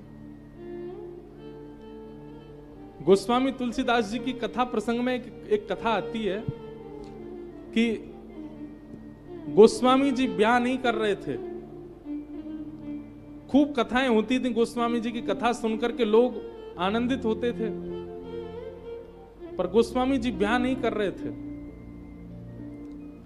एक ब्राह्मण कथा में आते थे और गोस्वामी जी को कथा करता देख वो ब्राह्मण मन में सोचता था मैं अपनी बेटी का ब्याह इनसे कर दूं। उसने गोस्वामी जी से 2-3 बार कहा भी, हे तुलसीदास जी मेरी बेटी बड़ी योग्य है, आप उससे ब्याह कर लो। और गोस्वामी जी का कोई प्रत्युत्तर नहीं, माता पिता है नहीं तो किससे पूछें क्या, वो तो अपनी कथा में लगे रहते। एक दिन महादेव प्रकट हो गए और महादेव ने प्रकट होकर के कहा, बोले आपकी कथा में एक विप्र आते हैं, वो आपको 2-3 बार प्रस्ताव दे चुके हैं कि मेरी बेटी से ब्याह कर लो। गोस्वामी जी बोले हाँ, उनकी बेटी से अगर आप ब्याह करोगे तो राम जी आपको दर्शन देंगे, ब्याह करो, जाओ चलो। गोस्वामी जी को लगा कि महादेव स्वयं कह रहे हैं, उससे मेरे जीवन का कल्याण होगा, उद्धार होगा। महादेव की बात मान करके गोस्वामी जी ने ब्याह कर लिया। लेकिन आप सबको पता है फिर क्या हुआ। गोस्वामी जी इतना प्रेम करते थे अपनी पत्नी से, निरंतर उसके संगी रहते थे। एक दिन पत्नी छोड़ करके मायके चली गई। गोस्वामी जी प्रेम में व्याकुल होकर के पीछे पीछे गए, शव को नाव बना करके नदी पार कर ली, नाग को रस्सी बना करके पर्वत लांग गए और पत्नी के चरणों में जब गए। अब ये पूरी लीला देख करके लगता है कि महादेव ने भला सोचा था। कहीं ना कहीं दुर्मति सी बन गई, कहीं ना कहीं ये विक्षेप जैसा आ गया गोस्वामी जी के जीवन में, पर नहीं। महादेव ने इसलिए आज्ञा की थी कि आप ब्याह करो, क्योंकि पत्नी संग रह करके भगवत प्राप्ति नहीं कराएगी, कुछ दिन संग रह के और फिर आपको ऐसे छोड़ेगी, उससे भगवत प्राप्ति होगी। महादेव गोस्वामी जी जब पत्नी के पास गए, बोले मैं तुमसे इतना प्रेम करता हूं, तुम मुझे छोड़ के क्यों चली आई? पत्नी ने कहा, जितना प्रेम इस हाड़ मांस के पुतले से करते हो, जितना प्रेम इस देह से करते हो, इतना प्रेम राम जी से किया होता तो आज राम जी मिल जाते आपको। और उसी समय गोस्वामी जी के नेत्र बंद हुए, पत्नी को ही गुरु रूप में देख करके वंदन किया, निकल पड़े। और तब गोस्वामी तुलसीदास जी का एक निरखा हुआ स्वरूप प्रकट हुआ, जिसने पूरे विश्व को, अकेले राम जी से खुद नहीं मिले, पूरे विश्व को राम जी से मिलवा दिया गोस्वामी जी ने। तो अगर आप सोचो कि महादेव वो पल्ली गली वाली मेरे जीवन में आ जाए, उससे मेरा हित होगा, गोस्वामी जी कहेंगे उसके आने से हित नहीं होगा, वो आके ठोकर मारेगी तब हित होगा।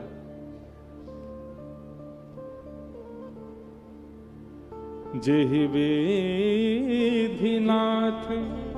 होई हित मोरा, करहु सुबेगी दास में तोरा। नारद जी ने पहले तो रूप मांगा भगवान से, और रूप मांग करके बोले जिससे मेरा कल्याण हो नाथ वो मेरे साथ कीजिएगा। भगवान बोले ये बढ़िया बात कही तुमने, अब जिससे तुम्हारा कल्याण होगा, जिससे तुम्हारा भजन बचेगा वही होगा। भगवान बोले दे दिया हमने अपना रूप, जाओ। नारद जी ने एक बार जाकर के जैसे ही देखा स्वयं को, नारद जी को अनुभव होने लगा कि अब मैं भगवान के जैसा हो गया हूं, अब मेरा स्वरूप भगवान के जैसा हो गया है। यहां शिव के 2 दूत श्रृंगी और भृंगी ये भी आ गए, नंदी और श्रृंगी। अब ये दोनों नारद जी के रूप को देख करके नारद जी की बड़ी प्रशंसा करें, वाह कितना सुंदर रूप, कितना सुंदर मन। और नारद जी भूल गए, बोले अब तो हम बिल्कुल साक्षात नारायण ही हो गए। नारद जी गए सीधे और विश्व मोहिनी के स्वयंवर जहां चल रहा था, अनेक राजा बैठे थे, वहीं पर पहली पंक्ति में पहली सीट पे ही जाके बैठे नारद जी। क्यों? बोले हमको देख करके किसी और की ओर जाएगी नहीं, यही माला पहना के हमसे ब्याह कर लेगी। सबसे पहले सबसे आगे जाके बैठ गए। और ये शंकर जी के दोनों दूत ये बिल्कुल नारद जी के पीछे जाके बैठे और ये नारद जी को और चढ़ा रहे हैं, उछाल रहे हैं। बोले सुन, ये तो वही है जो हमको बाहर दिखा था, ये भी स्वयंवर में आया है। बोले हाँ यार आया तो है। बोले भैया हमको तो लग रहा हम तो अपना समय बर्बाद करेंगे। क्यों? हम तक आएगी नहीं वो, हमको लगता है कि इसी से ब्याह कर लेगी, कितना सुंदर है ये। नारद जी सुनते जा रहे हैं। बोले अच्छा। बोले भैया इसका रूप कितना सुंदर, इसकी आंख कितनी सुंदर, इसकी नाक कितनी सुंदर, इसके हाथ कितने सुंदर, इसकी चाल, अरे केश तो देख कैसे सुनहरे बाल। मुझे तो लगता है बिल्कुल नारायण जैसा, नारायण ने अपना रूप दे दिया है। तब दूसरा बोला, बोले नारायण ने अपना रूप नहीं दिया, ये नारायण ही हैं। बोले इतने सुंदर नारायण नहीं है, नारायण स्वयं ही है और कोई नहीं हो सकता। नारद जी को तो लगा कि बस अब तो हो गया हमारा काम, बस विश्व मोहिनी जल्दी करे, अब समय ना लगाए, आगे माला पहनाए, लेके जाएं उसको हम। विश्व मोहिनी माला लेकर के आई और स्वयंवर में जैसे ही उसका आगमन हुआ, राजा देख करके वाह वाह करने लगे, सबके मुख से स्वर निकलने लगा उसके सौंदर्य को देख करके। विश्व मोहिनी जैसे ही स्वयंवर के लिए तैयार हुई, जहां से पंक्ति शुरू होनी थी, पहली पंक्ति में पहले सिंहासन पे ही बैठे थे नारद जी। जैसे ही विश्व मोहिनी वहां गई, तभी उसने क्या देखा? बंदर के रूप में बैठे हैं श्री नारद जी। भगवान ने अपना रूप नहीं दिया, बंदर का रूप दे दिया है। आहा, बंदर के रूप में बैठी है।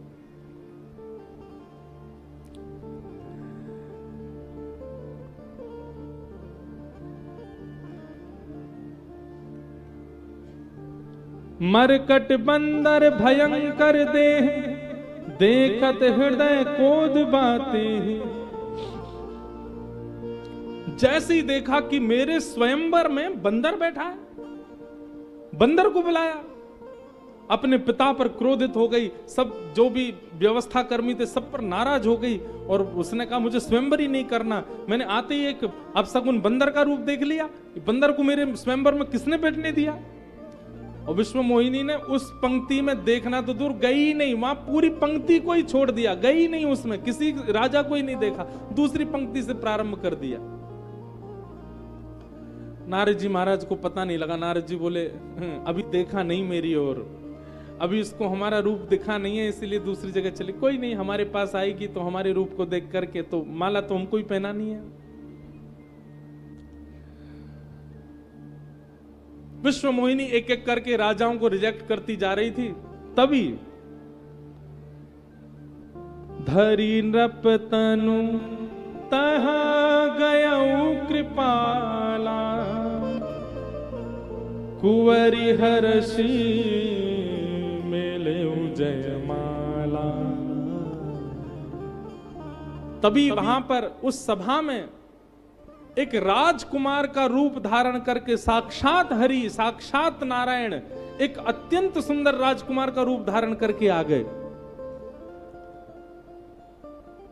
महाराज अब तक तो सबकी दृष्टि मोहिनी को देख रही थी, लेकिन जैसे ही भगवान ने प्रवेश किया तो वहां पर बैठे हुए बड़े बड़े सुंदर राजा भगवान को देखने लगे। इतने सुंदर बन के भगवान आ गए, ऐसा सुंदर रूप धारण करके आए कि विश्व मोहिनी ने राजाओं की ओर देखा ही नहीं, ठाकुर जी को आते देख दौड़ करके गई और जाकर के भगवान के गले में माला पहना दी। भगवान ने उसको माला पहना दी, विश्व मोहिनी के संग भगवान का ब्याह हो गया। नारद जी हाथ पे हाथ धरे बैठे ही रह गए।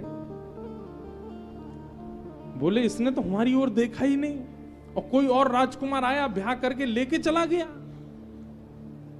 आहा, नारद जी बोले हुआ क्या? अचंभित, पांव तले जमीन खिसक गई नारद जी के। तब वो दोनों जो शिवगण बैठे थे जोर जोर से हंसने लगे। तब हर गण बोले मुस्काई, निज मुख मुकुर वेलो कहूं जाए। दोनों जोर जोर से हंसने लगे, उपहास कर रहे। नारद जी बोले क्यों हंस रहे हो? एक बार नेक अपना थोबड़ा देख लो कहीं जाकर के। एक बार ने अपना मुखमंडल का दर्शन तो कर लो। नारद जी महाराज दौड़ करके निकल करके बाहर आए और तभी एक सरोवर वहां था, सरोवर में गए और जैसे ही जाकर के उन्होंने अपना वेश देखा, वेश विलोक क्रोध अति भाड़ा, तिनहि शराब दीन अति गाड़ा। अपना रूप देख करके नारद जी महाराज को भयंकर क्रोध आ गया। क्यों? बंदर के रूप में थे नारद जी। इतना जोर का क्रोध आया महाराज, दोनों गणों को जो हंस रहे थे, पीछे पेट पर हाथ धर के जोर जोर से हंसते, दिल्लर तिल्लर होते जा रहे थे। नारद जी ने श्राप दे दिया, हो निशाचर जाई तुम कपटी पापी दो, हसऊ हम ही सो लेहु फल, बौरी हसऊ मुनि को। तुम दोनों निशाचर बन जाओगे। शिव गण हो और इतना भी नहीं पता कि किसी संत का उपहास नहीं करना चाहिए। जाओ, मेरा श्राप है तुम दोनों को, निशाचर बन जाओगे दोनों। दोनों घबरा गए, बोले कि अरे राम राम राम, जे क्या हो गया, हमसे तो अपराध बन गया। कहने का अभिप्राय, संत से यदि भूल से भी कोई गलती हो रही हो, उपहास मत करो। दोनों निशाचर बन गए। नारद जी बेचारे इतने दुखी तो हो गए थे कि बंदर का मुंह, लेकिन जब दोबारा अपने मुख को देखा तो अपना सामान्य रूप देखा तो थोड़ा क्रोध कम हुआ, थोड़ा क्रोध कम हुआ। लेकिन तभी पुनः क्रोध जागृत हुआ। बोले मैंने भगवान से आज तक कुछ नहीं मांगा, इतना भजन किया, इतना नाम जप किया, इतनी तपस्या की, और उसके बाद भी केवल इतना कहा था कि अपना रूप दे दो, और इन्होंने मुझको अपना रूप नहीं दिया। लेकिन ये हरि जानते नहीं आज इनका पाला किससे पड़ा है। देहो श्राप की मरहूं जाई, जगत मोर उपहास कराई। मैं वचन लेता हूं, या तो आज हरि को श्राप दूंगा, नहीं तो अपने प्राण त्याग दूंगा, बिना श्राप दिए रहूंगा नहीं। मेरी जगत में हंसाई करवाई इन्होंने। जैसे ही हरि की ओर जाने लगे क्रोध में, बीच ही पंथ मिले दनुजारी, संग रमा सोई राजकुमारी। जैसे ही भगवान की ओर जाने लगे, बीच मार्ग में ही एक रथ चलता हुआ आ रहा है, और उस रथ में बीच में राजकुमार के वेश में भगवान बैठे हैं, और दूसरी ओर रमा बैठी है, और इस ओर वही विश्व मोहिनी बैठी है जिसके वर्ण के लिए भगवान नारद जी गए थे। श्रीमन नारायण के बगल में लक्ष्मी को देख करके और दूसरी तरफ विश्व मोहिनी को देख करके नारद जी को भयंकर क्रोध आया। परम स्वतंत्र न सिर पर कोई, आपके सिर के ऊपर कोई है नहीं ना, आपसे बड़ा कोई है नहीं, इसलिए आप परम स्वतंत्र हो और आप कुछ भी कर सकते हो। जो मन चाहता है, जिसको चाहा अपना लिया, जिसको चाहा छोड़ दिया, जिसको चाहा डुबा दिया, जिसको चाहा उबार दिया, क्योंकि आप परम स्वतंत्र हो। आपके ऊपर कोई आपको रोकने वाला है नहीं, इसलिए आप इस प्रकार की क्रियाएं करते हैं। लेकिन आज आपको मैं छोड़ूंगा नहीं। आज आपने मेरे साथ बहुत गलत किया है, मेरे साथ आपने बहुत दुराग्रह किया है, मैं आपको शापित करूंगा। दुनिया भर की बातें सुनाने लगे। लक्ष्मी जी को क्रोध आया और लक्ष्मी भगवान से बोली, ये नारद आपको इतने दुर्वचन कह रहा है और आप बैठे बैठे मुस्कुरा रहे हैं। भगवान बोले, इसने मेरा बहुत भजन किया है, आज गाली दे रहा है। कितना प्यारा लग रहा है। हमेशा इसको मैंने भजन करते हुए देखा, लेकिन आज ये मुझको दुर्वचन सुना रहा है। कितना सुंदर लग रहा है नारद, बोलने दो थोड़ी देर। जिससे प्रेम होता है सदा उससे प्रिय प्रिय बातें सुनना अच्छा लगता है। नहीं, कभी कभी वो गुस्सा करे, कभी कभी क्रोध करे तो भी अच्छा लगता है। ठाकुर जी बोले, बोलने दो, अच्छा लग रहा है मुझको।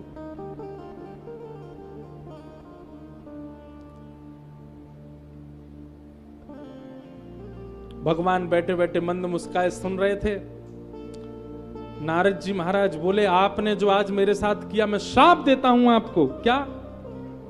मम अपकार कीन तुम भारी, नारी विरह तुम हो दुखारी। एक नारी को प्राप्त करने के लिए मैंने आपसे कुछ मांगा और आपने मेरा अपकार कर दिया, मेरी हंसी करवाई। मैं श्राप देता हूं। एक नारी के लिए एक दिन आप भी विरह आतुर होगे, रोते रोते वन में डोलोगे। आपको भी विरह सहना पड़ेगा एक नारी का। और इतना ही नहीं, कपि आकृति तुम कीन हमारी, आपने हमको बंदर का मुख दिया था ना, करी हहीं कीस सहाय तुम्हारी। और जब नारी के विरह में आप व्याकुल होकर के डोलेंगे, तब जिस बंदर का रूप आपने हंस हंस के मुझको दे दिया था ना, इन्हीं बंदरों से आपको सहायता मांगनी पड़ेगी। इन्हीं बंदरों का आश्रय लेना पड़ेगा, तभी आपका मनोरथ पूर्ण होगा।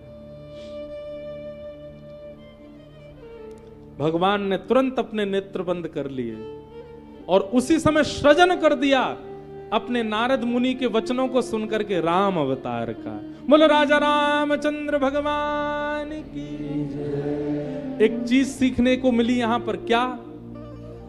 बड़े लोग जब क्रोध करते हैं ना, तो ये समझिए कि ठाकुर जी आपको कोई अवसर दे रहे हैं।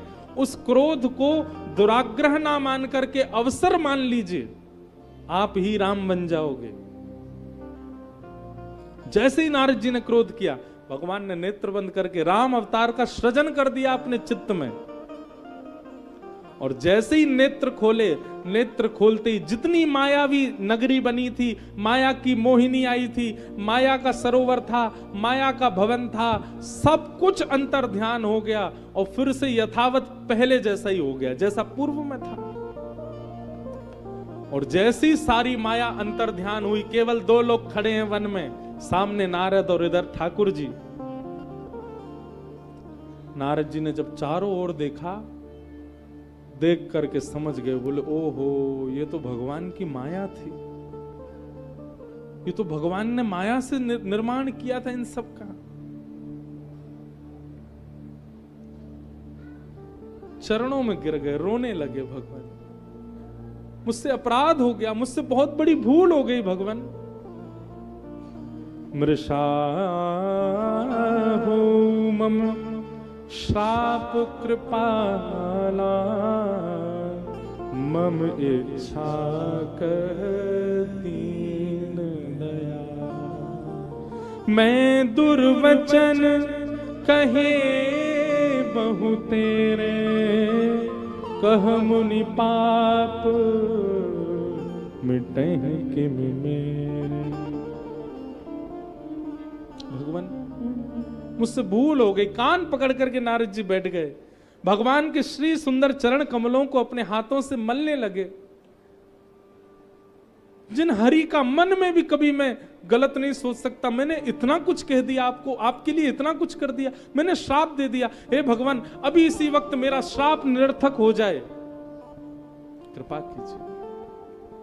मुझे बहुत ग्लानि हो रही है, मुझे मन में बहुत ज्यादा क्षोभ हो रहा है, प्रभु कृपा कीजिए मुझ पर, मुझसे अपराध हो गया। भगवान ने नारद जी को उठाया और नारद जी से कहा, नारद, सब मेरी इच्छा से होता है। मुझे राम अवतार धारण करना है पूरे विश्व को मर्यादा दिखाने के लिए, प्रेम पथ दिखाने के लिए, और उसके लिए मैं चाहता था कि मेरे आश्रित किसी मुनि का आशीर्वाद पहले मिल जाए, उसके बाद ये अवतार धारण हो। और आपने उसको आशीर्वाद दे दिया। ये श्राप नहीं है, ये आशीर्वाद है। आप चिंतित मत होइए, सब मेरी इच्छा से हो रहा है। नारद जी अपने हृदय पर हाथ रख के रोने लगे, मुझे बहुत पीड़ा हो रही है, मैंने क्या कर दिया नाथ? भगवान बोले, आपकी पीड़ा का निवारण है हमारे पास। क्या? जपहु जाई शंकर सतनामा, हो ही हृदय तुरत विश्रामा। को नहीं शिव समान प्रिय मोरे, अस परतीत तजहु जन भोरे। मेरे प्रति यदि कोई अपराध बन जाए और आपको अपने उस अपराध का बोध होने लग जाए, भगवान कहते हैं तुरंत एकांत में बैठ जाओ और 100 बार शिव शिव शिव शिव शिव इस नाम का उच्चारण करो। क्यों? शिव ही आकर के हृदय में करुणा उत्पन्न करेंगे और मेरे प्रति बना हुआ जो आपका अपराध है वो नष्ट हो जाएगा। नारद जी, जहां जाकर के आपने तप किया था वहीं जाइए और वहां जाकर के शिव नाम का उच्चारण करें।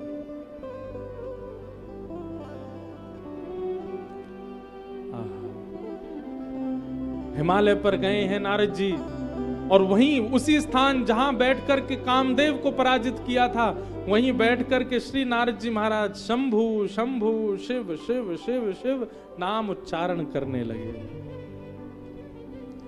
महादेव प्रसन्न हो गए, प्रकट हो गए, दर्शन दिया नारद जी को, नारद जी प्रसन्न हो गए, उनका भाव रखा। तो महादेव सुना रहे हैं, यह भी एक कारण है मेरे अवतार का। अब इस प्रकार भगवान के अवतार के, राम जी के अवतार के कई कारणों को बताया और प्रताप भानु राजा की भी कथा सुनाई। यह भी एक कारण बना है भगवान के अवतार को धारण करने का। रावण आदि का, कुंभकर्ण आदि का स्वरूप ऐसा क्यों हो गया, राक्षस प्रवृत्ति किसको कहते हैं, इन सब बातों को बताया गया। मैं दानव की कथा सुनाई।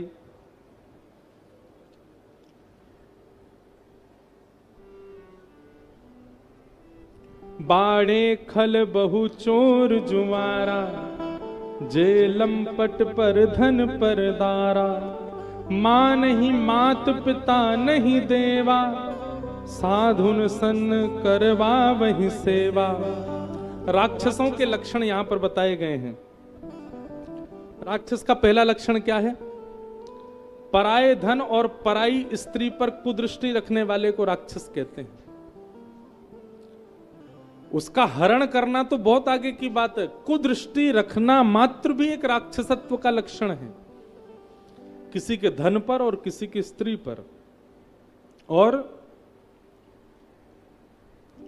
जुआ खेलते हैं, गलत काम करते हैं, मांस भक्षण आदि करते हैं, वो सब तो राक्षस प्रवृत्ति के हैं ही। और उसके बाद क्या कहा? मां नहीं मात पिता नहीं देवा। जो माता पिता को देव नहीं मानते, जो माता पिता के प्रति यह भावना नहीं रखते कि साक्षात पराम्बा जगदम्बा पार्वती और शिव ही हैं, उनको सामान्य मानव समझ करके उनमें दोष गुण देखते हैं, यह भी राक्षस का लक्षण है। और साधु संतों को केवल पाखंडी मान करके उनसे अपनी सेवा कराते हैं, करते नहीं है, ये सब राक्षसों के लक्षण हैं। स्वयं महादेव रामेश्वर भगवान कह रहे हैं, जिनके यह आचरण भवानी, ते जानहु निश्चर सब प्राणी, अतिशय देख धर्म के ग्लानि, परम सभित परम सभीत धरा कुलानी। ये आचरण जिनमें दिखता हो उनको निशाचर मानना चाहिए। धैनु रूप धरि हृदय विचारी, गई तहां जहां सुर मुनि झाझारी, निज संताप सुनाय सिरोई, काहू ते कछु काज न होई। गाय का रूप धारण करके पृथ्वी गई और पृथ्वी ने जाकर के प्रार्थना की, ये भार इतना बढ़ रहा है, हे देवताओं आप लोग कृपा कीजिए, कैसे भी करके मैं पर्वतों के भार को सह सकती हूं, मैं समुद्र के भार को भी सह सकती हूं, मैं पत्थरों के भार को सह सकती हूं, पर ये रावण आदि जैसे ये दुश्चर मेरे यहां जो जन्म ले लिए, इनके भार को मैं नहीं सह पा रही। कई बार बहुत मोटे लोग अगर हमारे आगे चल रहे होते हैं तो हम लोग उनको देख के कहते हैं, देखो पृथ्वी पर भार चल रहा है।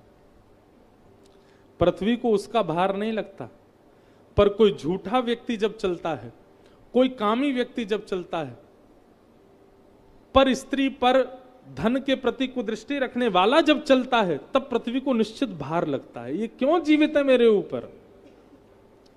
इसलिए तन से भारी है, उसका भार पृथ्वी को नहीं लगता, पर बुद्धि और मन में विकारों से जो भारी है उसका भार पृथ्वी को लगता है।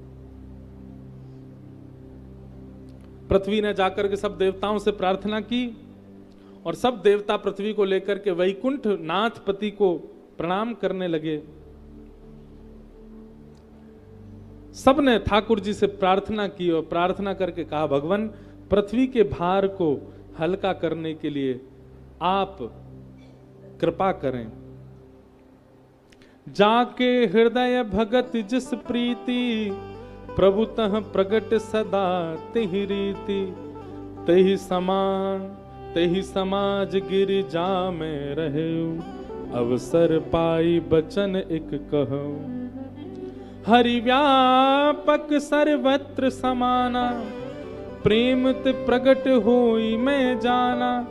देश काल दिश बदिश हुमाहि, कहूं सो कहां जहां प्रभु नाही।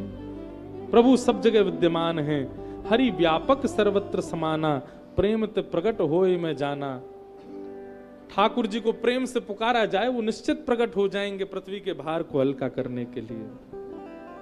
भगवान ने बताया, कश्यप और अदिति ने मेरी एक बार तपस्या की और उनको मैंने वचन दिया था कि मैं उनके यहां पुत्र बन करके आऊंगा। भगवान ने आकाशवाणी करते हुए कहा, कश्यप और अदिति दशरथ और कौशल्या के रूप में प्रकट होंगे। उनके यहां मैं 4 रूपों में आऊंगा और केवल 4 रूपों में ही नहीं आऊंगा, संग में शक्ति यानी कि पराम्बा जगदम्बा लक्ष्मी भी आएंगी और मैं संपूर्ण लीला करूंगा। नारद के वचनों को पूर्ण करने के लिए आऊंगा। आप सब लोग निश्चिंत हो जाएं, पृथ्वी भी बिल्कुल निश्चिंत हो जाए। मैं आऊंगा और आकर के पृथ्वी के भार को हल्का करूंगा। अवधपुरी रघुकुल मनि राउ, वेत विदित तेहि दशरथ नाउ। एक अयोध्या नाम की नगरी है जहां दशरथ नाम के एक परम प्रख्यात सुविख्यात राजा हुए, जिनका वेदों में भी नाम है। सब कुछ है उनके पास। धर्म धुरंधर कह करके उनको पुकारा जाता है। गुण निधि, गुण के खान हैं।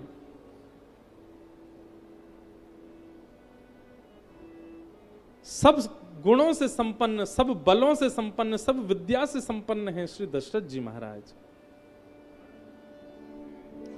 परंतु सब कुछ होने के बाद भी संतान नहीं है उनके यहां। किसी ने कहा, हे वशिष्ठ मुनि, आप जैसे गुरु को पाकर के भी श्री दशरथ जी महाराज पुत्र विहीन कैसे हैं? वशिष्ठ जी महाराज बोले, दशरथ जी ने आज तक कभी मुझसे आकर के कहा ही नहीं कि उनको पुत्र की कामना है। यदि भी आकर के कभी मुझसे कहेंगे तो निश्चित है उनको पुत्र रत्न की प्राप्ति होगी। एक बार आकर के जिज्ञासा तो करें मेरे चरणों में। तब एक दिन बैठे बैठे श्री दशरथ जी महाराज विचार करने लगे, मेरे पास संपत्ति खूब, मेरे पास यश खूब, तीनों लोग मेरे लिए नतमस्तक रहते हैं, ऐसी सुंदर पत्नियां, सब कुछ है मेरे पास, पर बिना संतति के ये कैसा जीवन व्यतीत हो रहा है मेरे। एक बार भूपति मन माही, भई ग्लेलानी मोरे सूत नाही। मेरे पुत्र नहीं है। इस बात का बहुत क्षोभ हुआ दशरथ जी को। उठते ही ब्रह्म मुहूर्त में गुरु घर गए और जाकर के श्री वशिष्ठ मुनि के चरणों में प्रणाम करते हुए कहा, सब कुछ है गुरु आपकी कृपा से, लेकिन बिना संतति के ये सब किस काम का? एक संतान हो घर में, ऐसी कामना मन में रखता हूं। हे गुरुदेव, आप अनुग्रह करो, कृपा करो। वशिष्ठ मुनि प्रसन्न होकर के बोले, धरहूं धीर हो ही सूत चारी, त्रिभुवन विदित भगत व्यहारी। हे दशरथ जी, आप बिल्कुल निश्चिंत हो जाइए, एक नहीं 4 संतान होंगी आपकी, और ऐसी नहीं होंगी। त्रिभुवन विदित, त्रिभुवन में उनका नाम होगा। भक्तों के भय को हरण करने वाले ऐसे 4 संतान आपके यहां होंगे। अब आपने आकर के मुझे कहा है, मुझ पर सौंप दिया है, अब मुझे करने दीजिए। श्रृंगी ऋषि को बुलाया वशिष्ठ मुनि ने और कहा पुत्र कामेष्टि यज्ञ करें, और अपने शिष्य के नाम से मैं यजमानत्व निर्वहन करूंगा। श्रृंगी ऋषि ने आकर के पुत्र कामेष्टि यज्ञ प्रारंभ किया, और श्री दशरथ जी का नाम गोत्र लेकर के स्वयं वशिष्ठ मुनि बैठे हैं यजमान बन करके। भगति सहित मुनि आहुति दीन है, भक्ति युक्त होकर के आहुति प्रदान कर रहे हैं यज्ञ में। प्रगटे अग्नि चारु कर लीने, अग्निदेव प्रकट हो गए, यज्ञ नारायण प्रकट हो गए, प्रसन्न होकर के प्रकट होकर के हाथ में चारू लेकर के, खीर लेकर के प्रकट हो गए। वशिष्ठ मुनि ने तुरंत इशारा किया, दशरथ जी ने उस अग्निदेव के प्रसाद को लिया, स्वयं केवल सूंघा, और सूंघ करके तीनों पत्नियों को भाग बांटा। कौशल्या जी को बांटा, केकई जी को दिया, सुमित्रा जी को जैसे ही दिया, सुमित्रा जी का चरु लेकर के एक पक्षी आकाश में उड़ गया, और वही चरु ले जाकर के अंजनी मैया की गोद में डाल दिया। वहां अंजनी मैया महादेव की प्रार्थना कर रही थी। महादेव प्रसाद मान करके अंजनी मैया ने वो चरु पा लिया, और अंजनी मैया के गर्भ से अनंत बलवंत श्री हनुमान जी महाराज का प्रादुर्भाव हुआ। बोलो हनुमंत लाल की। अब यहां तो बड़ी विडंबना हो गई, कौशल्या जी के हाथ में चरु है, केकई के हाथ में चरु है, सुमित्रा जी के पास नहीं है। तुरंत कौशल्या और केकई ने अपना अपने चरु के थोड़े थोड़े भाग सुमित्रा जी को प्रदान कर दिए। तीनों माताओं ने चरु ग्रहण किया। आहा, जैसे ही चरु का सेवन किया तो कहते हैं जिस प्रकार भोजन करने पर पेट भर जाता है ऐसा अनुभव होता है, ऐसी माताओं ने जैसे ही चरु ग्रहण किया, चरु ग्रहण करते ही उनको अनुभव होने लगा कि हमारे गर्भ में संतान आ गई है, बालक उद्दीपन हो गया है। कौशल्या मैया का रूप, केकई मैया का रूप, सुमित्रा मैया का रूप अत्यंत सुंदर होने लगा। जोग लग्न ग्रहवार तिथि सकल भये अनुकूल, चर अरु अचर हर्ष जुत राम जन्म सुख मूल। जोग बार तिथि नक्षत्र सब बिल्कुल अनुकूल होने लग गए। क्यों? प्रभु श्री राम अवतार लेने वाले हैं। और नौमी तिथि मधुमास पुनीता, नौमी तिथि मधुमास पुनीता, शुक्ल पक्ष अभिजित हरि प्रीता,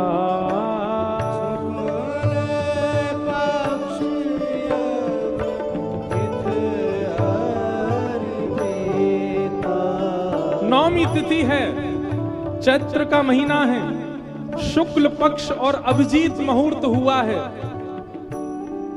और उसी समय मध्य दिवस अति शीत नाधामा, मध्य दिवस अति शीत नाधामा।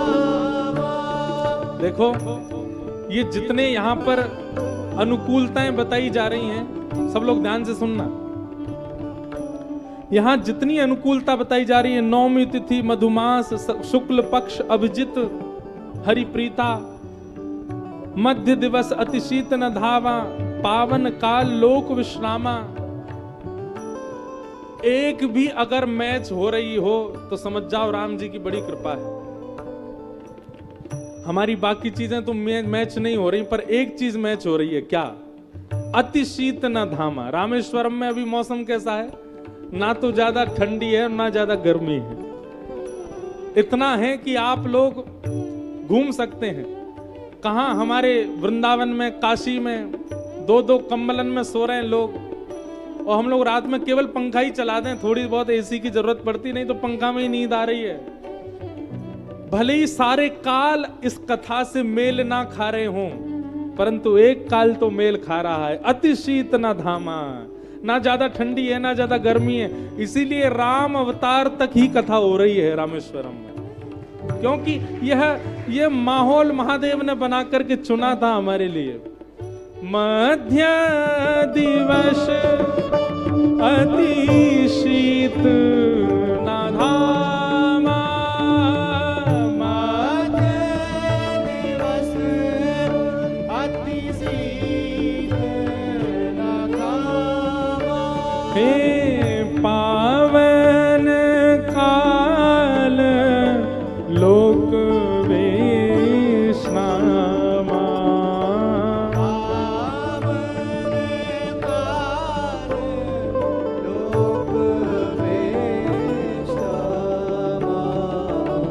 शीतल मंद सुरभि बाहु, शीतल सुरभि बाहु। हर्षित सुर संतन मन चारो, हर्षित सुर संतन मन चारो। नौमी तिथि मधुमास पुनीता, नौमी तिथि मधुमास पुनीता। मध्यकाल का समय है, ना ज्यादा गर्मी है ना ज्यादा सर्दी है। और उसी समय कौशल्या मैया के भवन की ओर से दौड़ी दौड़ी एक दासी आई है। महाराज दशरथ बधाई हो, बधाई हो, बधाई हो। कौशल्या मैया के यहाँ एक लाला ने जन्म लिया है। महाराज दशरथ आनंदित हो गए हैं। बोलो राजा रामचंद्र भगवान की। अपने हृदय का हार उतार दिया, नेत्र सजल हो गए महाराज के, दासी के हाथ में दे दिया। उसी समय कैकेयी मैया के भवन से दौड़ी दौड़ी दूसरी दासी आई। महाराज बधाई हो, बधाई हो। कैकेयी मैया ने भी लाला को जन्म दिया है। महाराज दशरथ ने अपने हाथ का एक कड़ूला उतार करके दिया, बधाई हो। तभी सुमित्रा भवन से एक नहीं 2 दासी दौड़ी दौड़ी आई और आकर के बोली, महाराज बधाई हो, बधाई हो।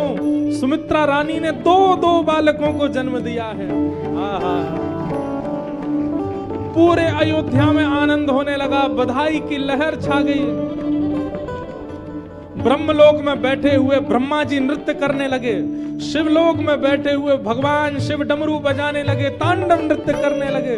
सब जगह आनंद होने लगा है। क्यों? प्रभु श्री राम का अवतार हुआ है। बधाई हो।